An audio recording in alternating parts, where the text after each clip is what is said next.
1893 రెండు గొప్ప సాగరయానాలు సంభవించిన సంవత్సరం. ఒకటి భారతదేశం నుండి పశ్చిమ దేశాలకి, మరొకటి పశ్చిమ దేశాల నుండి భారతదేశానికి. స్వామి వివేకానందులు భారతదేశ సందేశాన్ని, ఈ భారతావని ఆధ్యాత్మిక సందేశాన్ని పశ్చిమ జగత్తుకు వినిపించ పయనమవుతున్నారు. శ్రీ అరవిందులు పశ్చిమాల నుంచి భారతదేశానికి తిరిగి వస్తున్నారు, తన దేశ ప్రజల్ని గాఢ నిద్ర నుండి తట్టి లేపి ఆశ్చర్యచకితుల్ని చేయడానికి. ఇంగ్లండులో 14 సంవత్సరాలు గడిపిన అనంతరం 1893వ సంవత్సరం తొలి భాగంలో భారత భూగడ్డపై బొంబాయి రేవు అపల్లో బందరులో శ్రీ అరవిందులు అడుగుపెట్టారు. భారతమాత అంతులేని ప్రశాంతితో ఆయనను ఆలింగనం చేసుకుని స్వాగతం పలికింది. 5 ఏండ్ల ప్రాయంలో డార్జిలింగ్లోని ఒక ఇంగ్లీషు కాన్వెంట్ స్కూలులో శ్రీ అరవిందులను చేర్చారు. తర్వాత 7వ ఏట ఆయనను ఇంగ్లండ్ తీసుకువెళ్లారు. ఆయన తండ్రి డాక్టర్ ఘోష్, తల్లి స్వర్ణలతాదేవి పసితనంలో శ్రీ అరవిందులు. చిరుప్రాయంలోనే అన్య దేశానికి గొనిపోయిన శ్రీ అరవిందులను మాంచెస్టర్, లండన్, కేంబ్రిడ్జ్లలో చదివించారు. అంతటా ప్రతిభావంతుడైన విద్యార్థిగా ఆయన రాణించారు. కానీ ఐసీఎస్ పరీక్ష పాస్ అయ్యే విషయంలో గుర్రపు స్వారీ పరీక్షకు బుద్ధిపూర్వకంగానే హాజరు కాకుండా తాను అనర్హులుగా చేసుకున్నారు.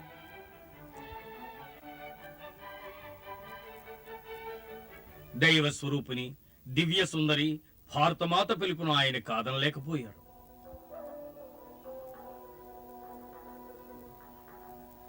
ఇంగ్లండ్ వదిలేటప్పుడు యువకుడైన శ్రీ అరవిందులు ఇలా వ్రాశారు: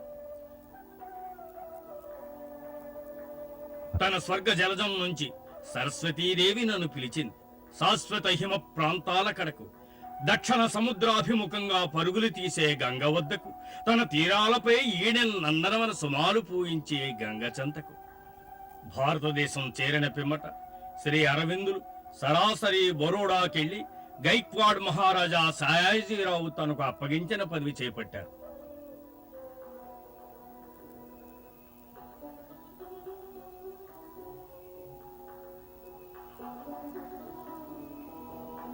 బరోడా మహారాజుకు కార్యదర్శిగా, తరువాత మహారాజా కళాశాలలో ఫ్రెంచి, ఇంగ్లీషు భాషల ప్రొఫెసర్గా, ఆ పిమ్మట కళాశాల ఉపాధ్యక్షుడిగా, పిదప తాత్కాలిక కళాశాలాధ్యక్షుడిగా శ్రీ అరవిందులు 13 సంవత్సరాలు బరోడాలో గడిపారు. అప్పుడే కలకత్తాలో మృణాలినీదేవితో ఆయన వివాహం జరిగింది. ఈ కాలంలో కూడా ఆయన ప్రధాన కార్యకలాపాలు బాహ్యానికి గోచరించేవి కావు. భారతమాత ఆత్మతో, ఆమె సముజ్వల వారసత్వంతో వారు ఏకాంత సమావేశంలో ఉన్నారు. సృష్టి పరమ రహస్యాలు, మానవ భౌతవ్యం ఇక్కడే దాగి ఉన్నాయని ఆయనకు తెలుసు. ఈ మర్మాలను శోధించి పరమ సత్యాలను వెలికి తీయడం సాధ్యమయ్యేది కూడా ఇక్కడే.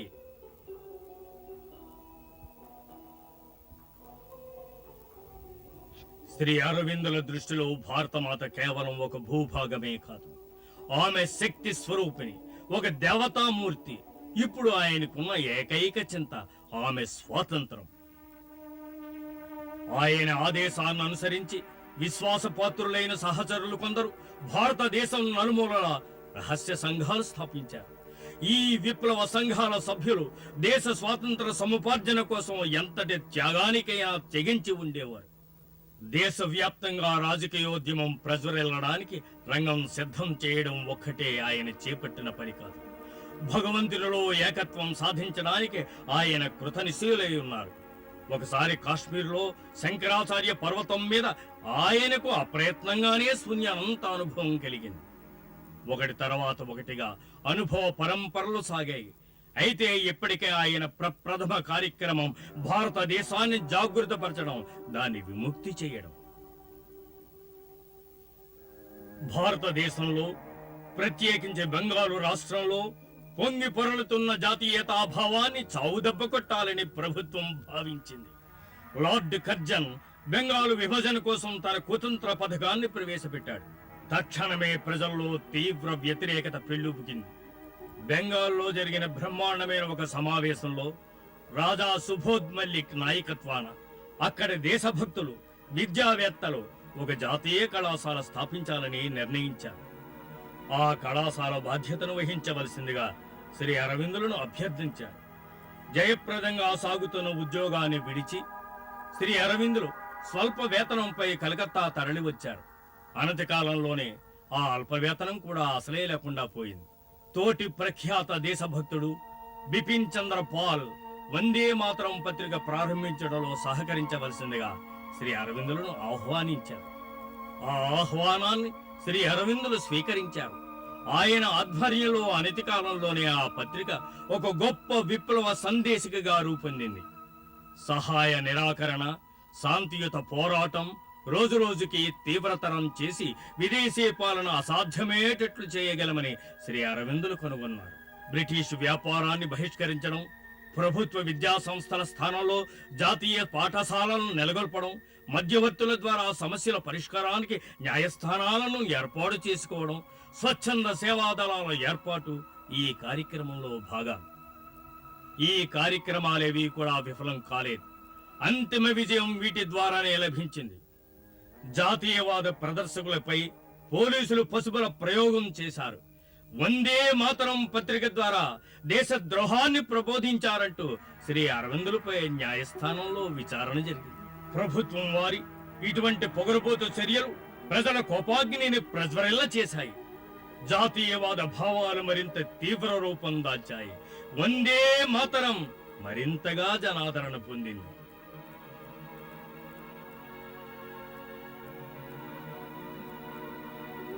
ఇలా శ్రీ అరవిందులపై దేశద్రోహం చేశారంటూ విచారణ సాగుతున్న సమయంలోనే ఠాగూరు పేరు మోసిన తన ఈ పద్యాన్ని వ్రాశారు.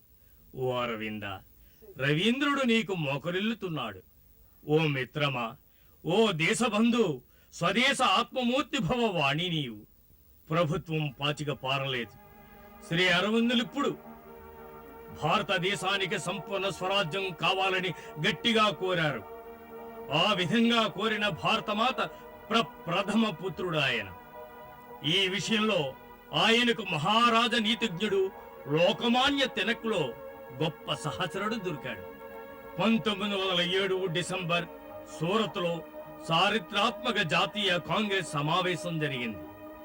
ఆ సమావేశంలో దేశ అగ్రనాయకులందరి సమక్షంలో తిలక్ శ్రీ అరవిందుల నేతృత్వాన జాతీయవాదులు మితవాదులతో తలపడ్డారు.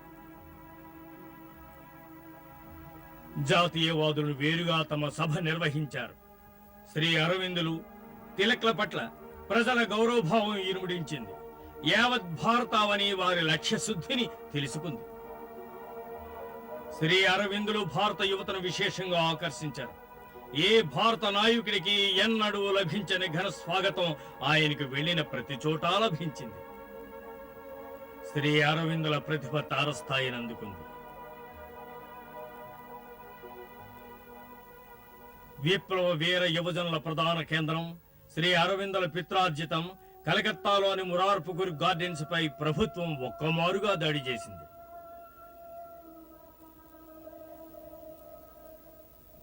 ఒకవైపు శ్రీ అరవిందులను ప్రభుత్వం నిర్బంధించింది.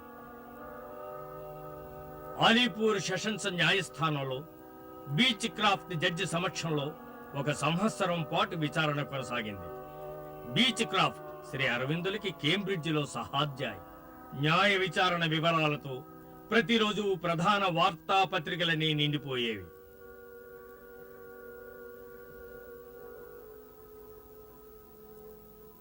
బాహ్య ప్రపంచం ఎంతగా అట్టుడిగిపోతున్నా శ్రీ అరవిందులు మాత్రం సుదూర నక్షత్రంలా నిర్లిప్తంగా ఉండిపోయారు.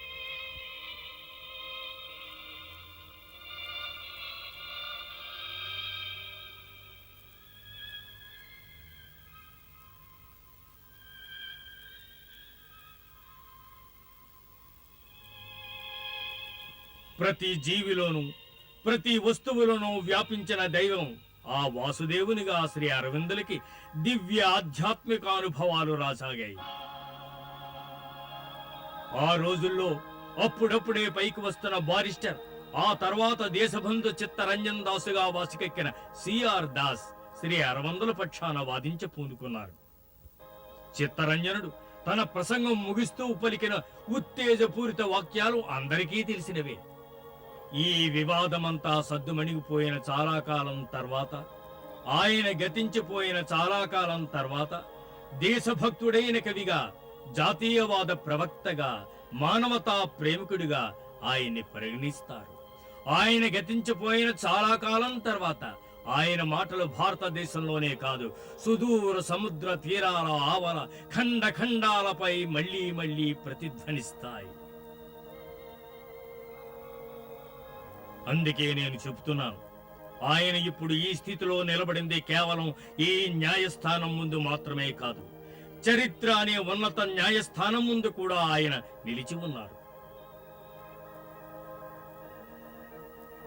శ్రీ అరవిందులను నిర్దోషిగా విడిచిపెట్టారు. పత్రికలు, ప్రజలు ఆయనకు ఘన స్వాగతం ఇచ్చారు. మహాయోగిగా, భారతదేశ పరమ నాయకునిగా జోహారులర్పించారు. వందే మాత్రం పత్రిక ఆగిపోయింది. ఆంగ్ల భాషలో కర్మయోగి, వంగ భాషలో ధర్మ అనే 2 వారపత్రికలకు శ్రీ అరవిందులు సంపాదకత్వం వహించి మొదలుపెట్టారు. ఆయన పొందుతున్న ప్రజాదరణ భారతదేశ పాలకులకి పెద్ద కంటకప్రాయమైంది. ఆయన గురించి ఆందోళన చెందే పెక్కు శ్రేయోభిలాషులలో ఒకరైన సోదరి నివేదిత ఆయనను భారతదేశం విడిచి వెళ్ళమని సలహా ఇచ్చారు. కాని శ్రీ అరవిందులు అందుకు సమ్మతించలేదు. కాని ఒకరోజు అకస్మాత్తుగా తాను ఇప్పుడు దేనిపై ఆధారపడుతూ వస్తున్నారో తన అంతర్వాణి చంద్రనగర్ వెళ్ళు అని చెప్పడం శ్రీ అరవిందులకు వినపడింది. భారతదేశ స్వాతంత్రం నిశ్చయమని అంతర్వాణి ఆయనకు అభయం ఇచ్చింది. కనుక ఇప్పుడు ఆయన కార్యక్షేత్రం కొత్త సీమలు, కొంగ్రొత్త పచ్చిక బయళ్ళు. ఆగస్టు 15 ఆయన పుట్టినరోజు. అవును, 1947లో అదే రోజున భారతదేశానికి స్వాతంత్రం సిద్ధించింది. చంద్రనగర్లో శ్రీ అరవిందులకి ఫ్రెంచి వలస ప్రాంతమైన పాండిచేరికి తరలిపోమని ఒక దైవ సూచన వచ్చింది.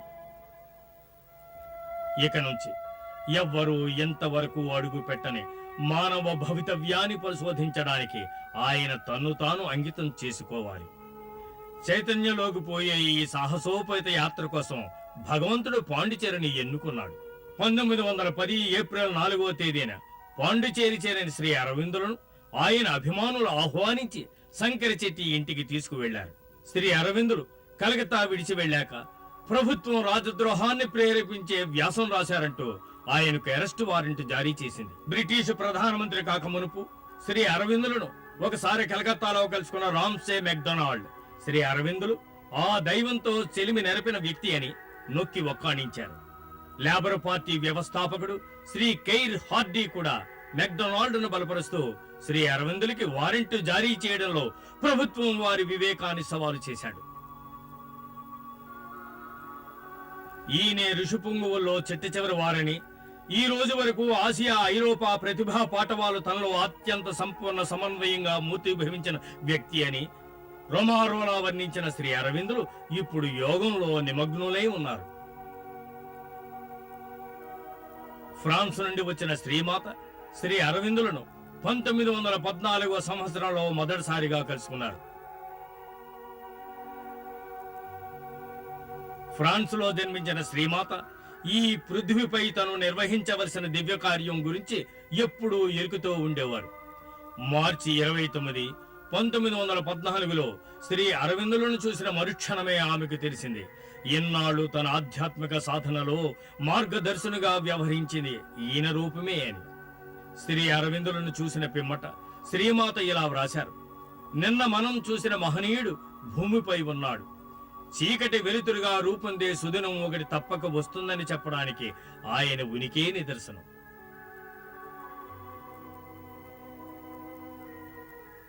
పంతొమ్మిది 1914లో శ్రీ అరవిందులు ఆర్య పత్రికను ప్రారంభించారు. శ్రీ అరవిందుల ప్రధాన రచనలు చాలా భాగం ఈ పత్రికలో ధారావాహికంగా వెలువడ్డాయి. సావిత్రి ఆంగ్ల భాషలో ఈనాటి వరకు వెలువడనంత సుదీర్ఘ కావ్యం. ఒక పాశ్చాత్య విమర్శకుడు అంటాడు, బహుశా ఆంగ్ల భాషలోని అత్యుత్తమ మహాకావ్యం, పరిపూర్ణ విశ్వకావ్యం.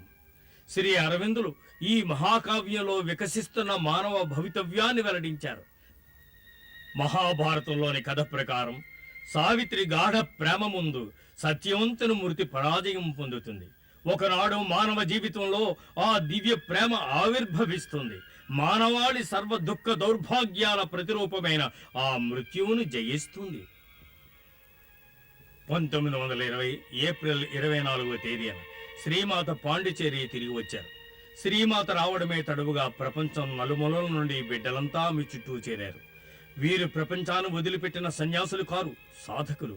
ఆధ్యాత్మిక సిద్ధి కోసం, ఆ సిద్ధిపై ఆధారపడి మళ్ళీ ఇక్కడ ఈ ప్రపంచంలో జీవించడం కోసం సాధన చేయడానికి వచ్చారు.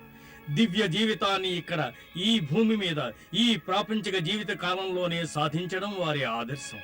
ఈ విధంగా శ్రీ మాతారవిందులు కేంద్రంగా శ్రీ అరవిందాశ్రమం తనకు తానే కొన్ని సంవత్సరాల కాలంలో వృద్ధి చెందింది.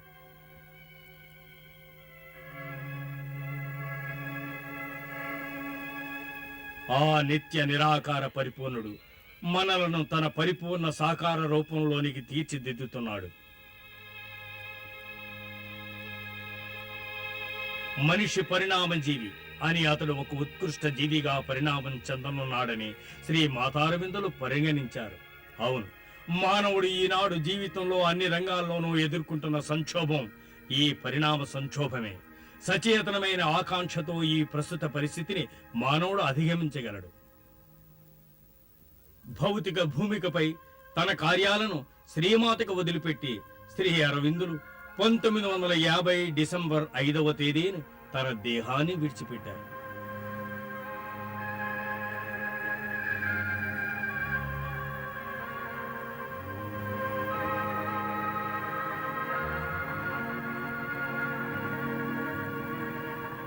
నాలుగు రోజుల పాటు ఆయన శరీరం ఆయన అవతరింపచేసిన దివ్య ప్రకాశంతో వెలుగొందుతూనే ఉంది.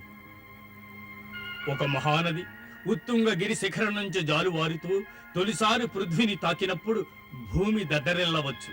కాని వేల మైళ్ల దూరం అదే పొడమి తల్లిని చెట్టు చేమలతో అలరింపచేస్తుంది. తన బిడ్డల్ని సజీవ మందహాసాధరుల్ని చేస్తుంది. శ్రీ అరవిందుల శరీర త్యాగం బ్రహ్మాండము, వ్యూహాత్మకము, బహుశా సంకేతాత్మకమైన తన ఈ శరీర త్యాగం ద్వారా వారు ఆ దివ్య చైతన్య జ్యోతి భూమిపై ప్రవహించడం సులభతరం చేశారు. మానవ భౌతవ్యానికి ఇది ఉషోదయం.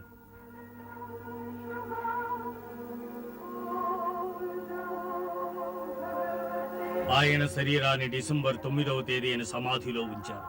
శ్రీ అరవిందుల శరీర మహత్వాన్ని సమాధి ఫలకంపై శ్రీమాత ఇలా వర్ణించారు. మా గురుదేవులకి భౌతిక ఆచ్ఛాదనంగా ఉన్న నీకు అనంత కృతజ్ఞతలు. పనిచేసి పోరాడి బాధలు పడి ఆశించి ఎంతగానో సహించిన నీ ముందు సర్వాన్ని సంకల్పించి సర్వాన్ని యత్నించి సిద్ధం చేసి మా కోసం సర్వాన్ని సాధించిన నీ ముందు మేము మోకరిల్లుతున్నాము. నీకు మేము ఎంత రుణపడి ఉన్నామో ఒక్క క్షణం కూడా ఎన్నడూ విస్మరించుకుందుముగాక అని మేము వేడుకుంటున్నాము.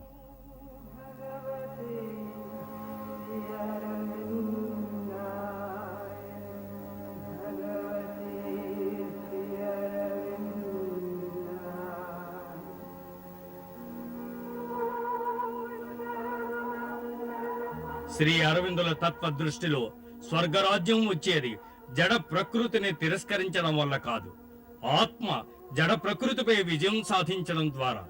ఇంతవరకు బయటికి వెల్లడిగాని సత్య వైభవాలను శ్రీ అరవిందులు బహిర్గతం చేశారు.